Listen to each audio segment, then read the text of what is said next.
legend requires a lot of hard work and perseverance. In the film industry, there are a lot of actors who start from the bottom and work hard to reach the top. For some, the sheer luck of landing the right role at the right time can propel them to the top. Today, we have 15 actors who became legendary with one movie.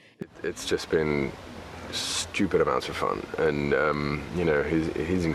he's dark, very nasty. He's a psychopath, sociopath, mass murdering clown, and it's really coming together, and the movie looks amazing. It's a lot darker than the first one, and I think a lot bigger too. Number 15, Heath Ledger. There have been many versions of the Joker, but Heath Ledger portrayed that one that stands out the most. Ledger had acted in many films before, but this was his most memorable role and was very well deserved too. Ledger went to great lengths to prepare for the character of the Joker. To get into it, he spent weeks alone, isolated in a hotel room, working on his character traits, especially the iconic laugh. Ledger even kept a diary where he journaled his thoughts as the Joker. Heath Ledger died before the release of the film The Dark Knight and went on to win a posthumous Oscar for his role. This film was his final and most celebrated one.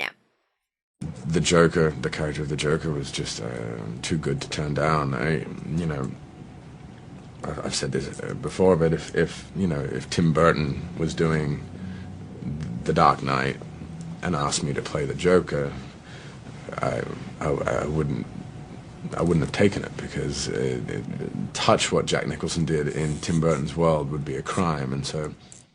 Number 14, Macaulay Culkin. The new Home Alone films are not the same without Macaulay Culkin, who is responsible for giving us the best holiday film franchise. The cast of the film was encouraged to ad-lib and improvise their lines, and there are a lot of such lines that made it into the movie. Do you remember the legendary line, "You guys give up, or are you thirsty for more?" Well, Culkin came up with it on the spot. For a 10-year-old, that's pretty impressive, huh? This movie was enough to shoot Culkin to fame. You guys give up, or you're thirsty for more?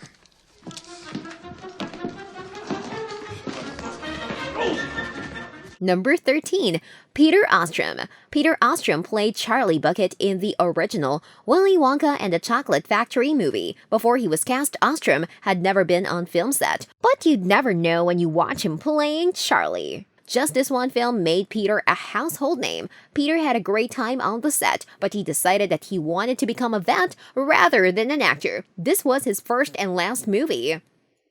We all started at different points. You were the first one out there, so... My first days were easy, because we did all of Charlie's running. He ran for a month. Delivering the paper, so no lines. And so it was easy, and it was a nice way to kind of break into being filmed. I had never done any film work at all. Number 12, Daniel Radcliffe. Daniel Radcliffe embodied the part of Harry Potter so well that he will forever be known as the boy who lived. Because the books had such a huge fan base, finding the right boy to play Harry Potter was important. He would, after all, be known by every child in the world. Over 7 months, more than 300 young boys auditioned for the part of this iconic character. The boy needs to be the right age, with green or blue eyes. Radcliffe fit the bill and was an excellent actor. That is how he bagged this coveted role. What's life without a little risk? I don't want to see you get shut back in Azkaban. Oh, don't worry about me. Anyway, I wanted you to have this.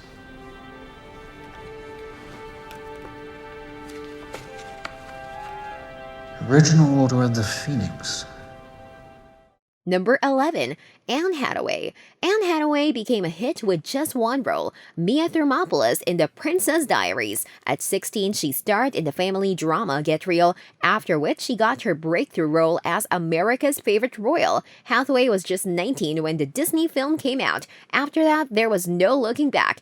She went on to star in Love and Other Drugs, The Dark Knight Rises, and Les Miserables. Serving Lord Spivak's filet on the bone. 64,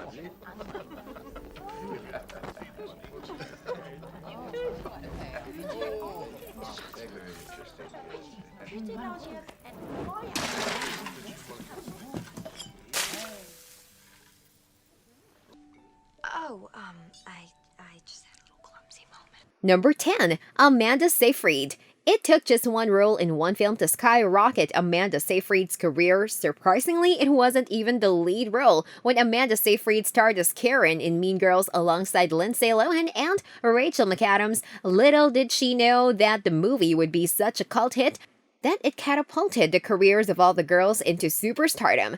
At the time of the movie, Seyfried was just 19. She went on to star in Mamma Mia, Dear John, Les Miserables, and Ted 2. Why are you dressed so scary? What? He's a good kisser. He's your cousin. Yeah, but he's my first cousin. Right. Number 9.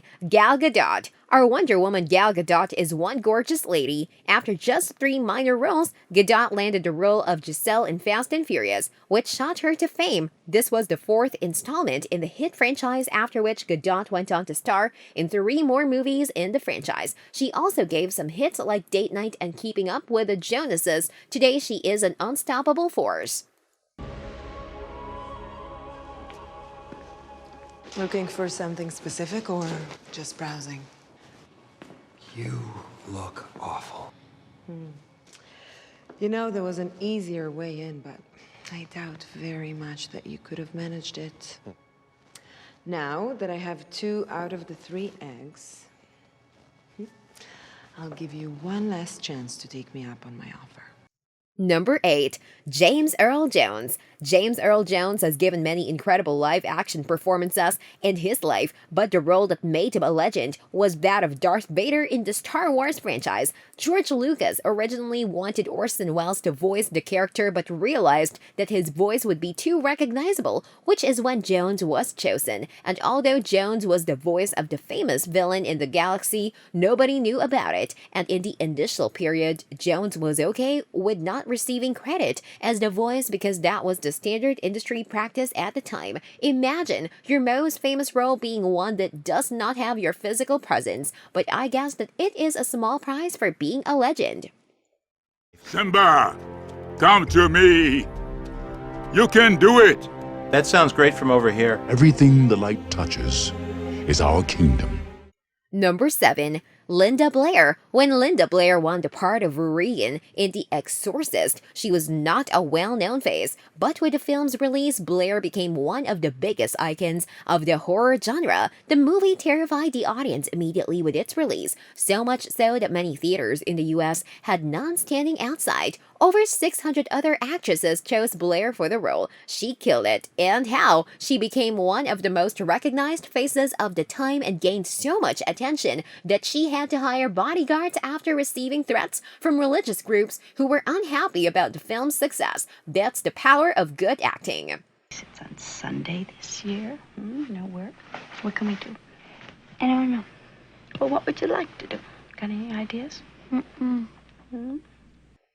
Number 6. Christopher Reeve. Christopher Reeve had played a few roles as a young man, but he was still not known by many. His big break came when he got an audition for the role of Superman. The directors and producers had been searching for the right actor to play the role for 3 years, but to no avail. Clint Eastwood, Robert Redford, and James Caan were all offered the leading role, but they turned it down. Reeve was chosen from around 200 actors who tried out. They offered the part to Reeve merely 35 days before filming began. Reeves didn't think he had a chance of getting the part. He might have been over 6 feet tall, but he was skinny. Producers suggested wearing fake muscles under the suit, but Reeve took it seriously and started an intense training program which added 14 kilograms to his body. He worked out throughout the filming, which is why they also had to reshoot the earlier scenes because they didn't match. When Superman came out, Reeves became an overnight star. The studio signed him for the role 3 more times.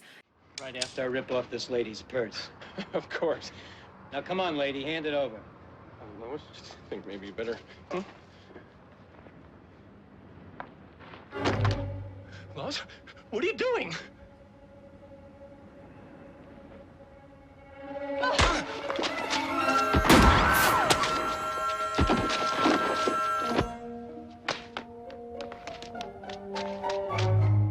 Number 5. Brandon Lee. Brandon Lee, the only son of martial arts expert Bruce Lee, would often accompany his father on sets. where he also developed a strong desire to be a movie star. Brandon had trained in martial arts, just like his father, and studied acting. He was a fight choreographer. When Lee was 28, he was cast in the leading role of Eric Driven in Alex Proyas's highly anticipated film The Crow. The movie would have been Lee's big breakout film, and ironically, it was because Lee was killed during an accident on the set. The Crow became Lee's last appearance. Suddenly, I heard a tapping, as of someone gently rapping at my chamber door. What are you doing now? You heard me rapping, right? Number 4. Anthony Hopkins. The legendary role of Hannibal Lecter in The Silence of the Lambs was played by Anthony Hopkins, a role for which Hopkins won his first Academy Award. Even though Hopkins went on to star in many other films, his portrayal of the deadly killer remains his most memorable performance to date. While we certainly can't imagine someone else in the role of Hannibal Lecter, Hopkins was not the first choice for the role. The director, Jonathan Demme, wanted Sean Connery in the lead role, but Connery declined because he thought the film's subject matter was too disgusting. They went with Hopkins for the role. Demme talked about the electric first read-through with Hopkins. All the executives were there. There was electricity in that room coming from what Hopkins was doing. He had found Lecter, and I remember when he delivered the last line, the room was just silent, and my producer, Kenny Utt, just says, "Oh yeah." Are you Dr. Lecter? I have no plans to call on you, Clarice. The world's more interesting with you in it. So you take care now to extend me the same courtesy. You know I can't make that promise. I do wish we could chat longer, but I'm having an old friend for dinner. Bye. Dr. Lecter. Number 3. Mark Hamill. When you think of Star Wars, you instantly think of Mark Hamill. No other actor is more associated with the franchise than Hamill, who played Luke Skywalker in the 1977 film A New Hope. His performance helped propel the movie into one of the biggest blockbusters in history and made him a legend in pop culture. Hamill wanted to make his performance as Luke as authentic as possible, which is why he has done almost all of his stunts in the film The Empire Strikes Back and The Return of the Jedi. Hamill also voiced the Joker in Batman, the animated series. The one that I was most intimidated by was the Joker, because I auditioned thinking there's no way they could handle the backlash of Luke Skywalker being this icon of villainy. And of course, your friends always point out, your actor friends said, "Dude, I wouldn't want to follow Jack Nicholson in anything." I went, "Oh no, I forgot about that." Number 2. Kate Winslet. Kate Winslet wasn't a newcomer in 1997. When Winslet played the character of Rose DeWitt-Bucker in Titanic, she was already an Oscar nominee for her role as Marion Dashwood in Ang Lee's Sense and Sensibility. But Titanic catapulted the gorgeous actress to international stardom, and it will always remain one of her most legendary performances. When she learned that James Cameron was looking for a female lead for his film, she pestered him for an audition until he finally agreed and realized she was perfect for the role. Her performance of the romantic and strong-willed Rose won her an audience worldwide. She bagged her second Oscar nomination in the lead actress category for the movie. Winslet was the most in-demand actress at the time. Friends for over half your lives. Half our lives. But is it true that you're such close friends that when you do talk, you quote Titanic lines back and forth to each other? You know. You can tell us. You don't have to. You do. Love that. I know you love us even more now. But it's one of those movies when it's on cable, it doesn't matter where it is in the movie, you stop whatever you're doing and you watch it from You know, that point.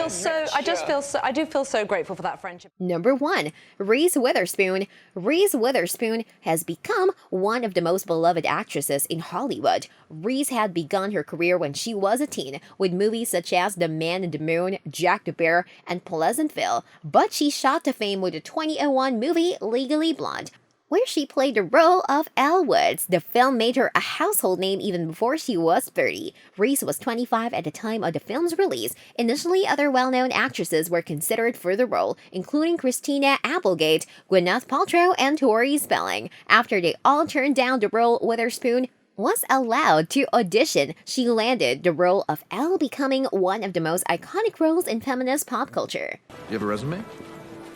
Yes, I do. Here it is. It's pink. Oh, and it's scented. I think it gives it a little something extra, don't you think? Which actor from this list is your favorite? Elle, if I'm gonna be a senator, well, I need to marry a Jackie, not a Marilyn. So you're breaking up with me because I'm too blonde? No, that's not entirely true. Tell us in the comments. If you loved this video, don't forget to like and share it. Also, subscribe to our channel for more Hollywood content.